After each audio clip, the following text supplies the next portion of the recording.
नमस्कार मंडळी, आज आपण बनवणार आहोत मस्त अशी शेवग्याच्या शेंगाची भाजी। चला इथे तयारी करूया। आणि हा संध्याकाळचा डिनर मेन्यू।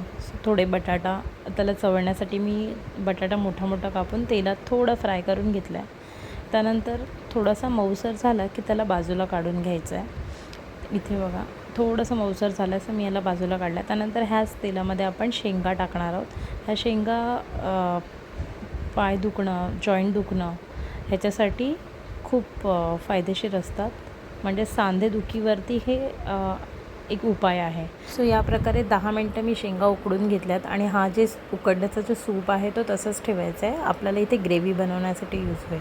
नंतर मग इथे आपण मसाला बनवण्यासाठी त्याच कढईमध्ये थोड्याशा तेलात कांदा, लसूण, त्यानंतर धने, थोडेसे शेंगदाणे, सुकं खोबरं, टोमॅटो आणि कोथिंबीर टाकून हे वाटण बनवून घेऊ।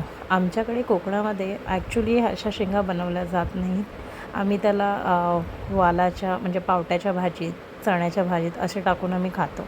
ही भाजी मी प्रथमच ट्राय केली आहे आणि अप्रतिम झाली होती। इथे टेक्स्चरच बघा किती सुंदर टेक्स्चर याला आलेलं आहे। आणि हे जे बटाटे होते ते मी आधी आत टाकून घेतले, त्यानंतर मग शेंगा टाकल्या।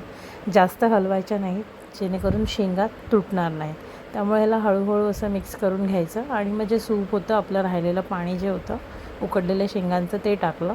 एक्स्ट्रा पाणी किंवा ग्रेव्ही हवी असेल तर गरम पाणी ह्यात ॲड करायचं आणि मग नंतर उकळी येऊन द्यायची। 7 ते 8 मिनटं ठेवायचं आणि मग ही झाली आपली भाजी तयार। शेवग्याच्या शेंगाची मस्त भाजी। चॅनलवर नवीन असाल तर चॅनलला